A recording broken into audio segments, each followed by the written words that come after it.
ये कि कहा जा रहा है कि बहुत बड़ी पंचायत बुलाई गई है। इस पंचायत के राजनीतिक निहितार्थ भी कुछ हैं, ऐसा आपको लगता है? और दूसरा, इस पंचायत के जरिए संदेश क्या दिया जाएगा? बिल्कुल, देखिए ये पंचायत जो है ये महत्वपूर्ण समय पर हो रही है और मुजफ्फरनगर के उस जीआईसी ग्राउंड में हो रही है जहां पर 2008 और 2013 में भी ऐतिहासिक पंचायतें हुई थी।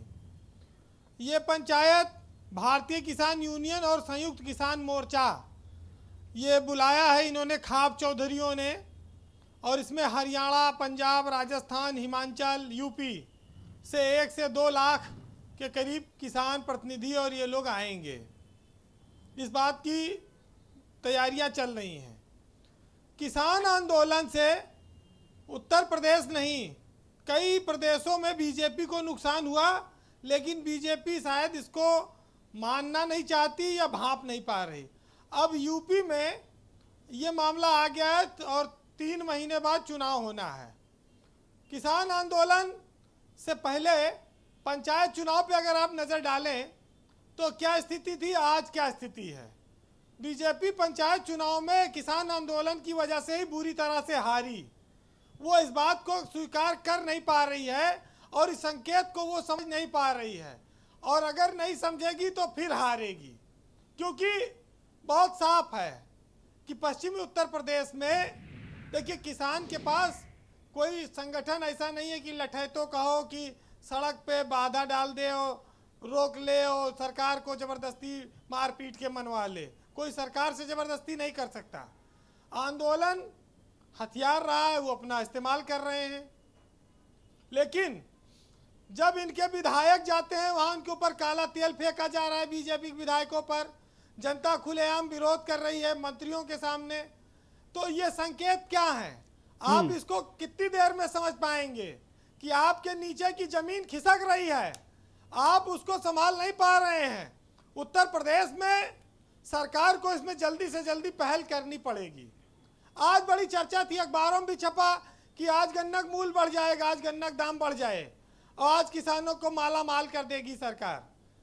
हाँ, आज आप सुबह एडिटोरियल मीटिंग में आप ये चर्चा कर रहे थे, लेकिन मैंने देखा कि फिर कोई निर्णय कैबिनेट से हुआ नहीं।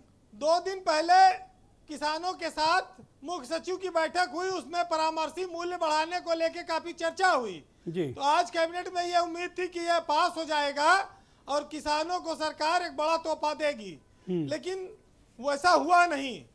लोग फिर निराश हो गए। शायद हो सकता है चुनाव करीब और आए तब ये दिया जाए। पर अक्टूबर से तो पेराई सत्र शुरू हो रहा है, आपको निर्णय तो लेना पड़ेगा 15-20 दिन के भीतर। देखिए, निर्णय तो जो लेना था, इनको जिस दिन से चाहेंगे वो लागू हो जाएगा। सरकार को देना है, मिलों को कहना है, चुनाव का सीजन है, सरकार के पास तो हथियार है, कानून है। लेकिन ये जो पंचायत हो रही है ये बीजेपी की जमीन हिला देगी। बीजेपी को ये बात समझना होगा कि पंचायत चुनाव में हार से अभी वो उबर नहीं पाई है। वो अध्यक्ष तो बना ले गई, लेकिन जनता का चुनाव वो हार गई।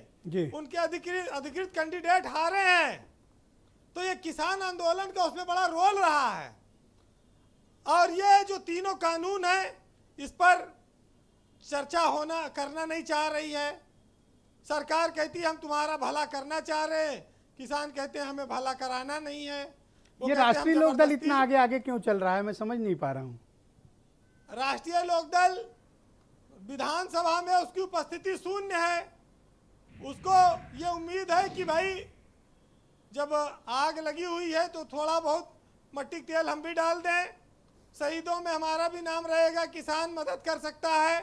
चौधरी अजीत सिंह के लिए उसने कहा ही था, अब वो रहे नहीं तो स्वाभाविक रूप से जाट आंदोलन से निकली हुई पार्टी है। किसानों के मसीहा कहे जाते हैं चौधरी चरण सिंह, उनका बेटा, उनके पोते, अब उनकी सबकी उम्मीदें इसी किसानों और जाट आंदोलन पर, किसान आंदोलन पर टिकी हैं।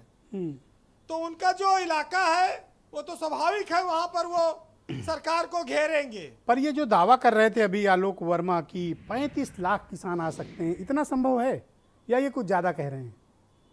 देखिए, 35 लाख की तो बात नहीं हो सकती, लेकिन 2 लाख 3 लाख लोग आराम से आ सकते हैं, कोई बड़ी बात नहीं। ये भी बहुत बड़ी संख्या है।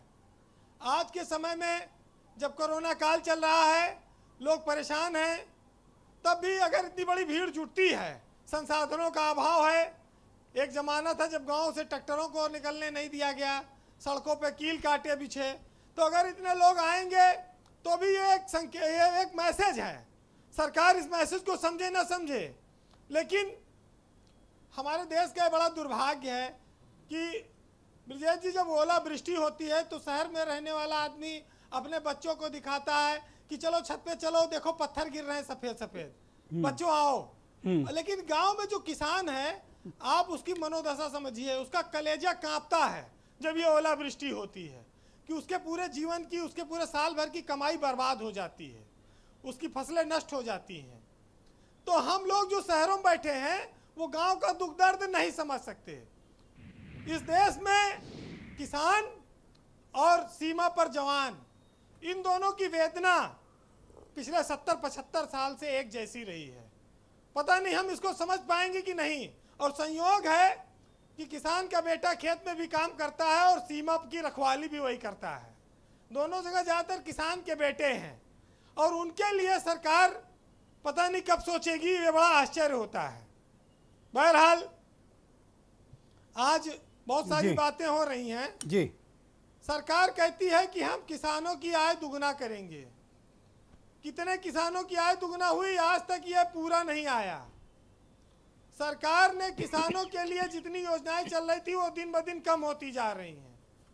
यूरिया की बोरी से लेके उसका वजन कम हो गया, किसानों के फर्टिलाइज़र के दाम बढ़ गए, पेस्टिसाइड्स के दाम बढ़ गए, खेती अब लाभकारी नहीं रही, गन्ने का मूल्य बढ़ा नहीं।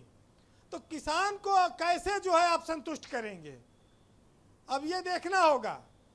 लेकिन सियासत में कहा जाता है कि भाई एक बार आप चूक करोगे तो 5 साल इंतजार करना पड़ेगा। तो लोगों को ये बात का एहतराम है, इस बात का इल्म है कि एक बार विधायक चुनने में 5 साल इंतजार करना है। तो किसको विधायक चुनना है, कैसे सरकार चुननी है, ये किसान तय करेगा।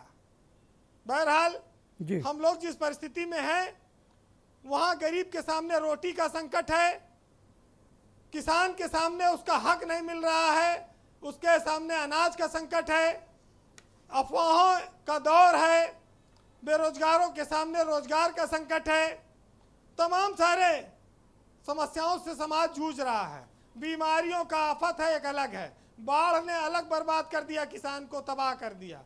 तमाम सारे मुद्दों पर लोग चर्चा नहीं करते हैं, उस पर ध्यान देना पड़ेगा। लेकिन किसान खुशहाली के लिए तरस रहा है, सरकारें बहुत आई गई।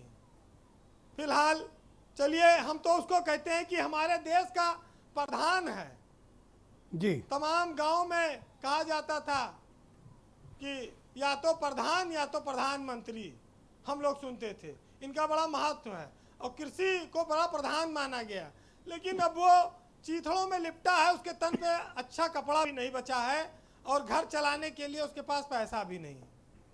बहरहाल मुझे वो भले कहते रहें कि मैं कृषि प्रधान हूँ और देखो ये चिथड़े पहने हुए मैं ही हिंदुस्तान हूँ।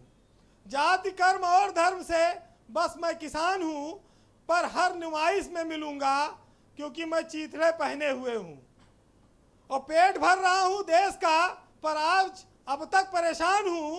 और वो भले कहते रहें कि मैं कृषि प्रधान हूँ और चीथड़ों में लिपटा हुआ मैं आज का हिंदुस्तान हूँ। बहुत बहुत शुक्रिया वीरेंद्र जी, आपका बहुत बहुत धन्यवाद कार्यक्रम से जुड़ने के लिए।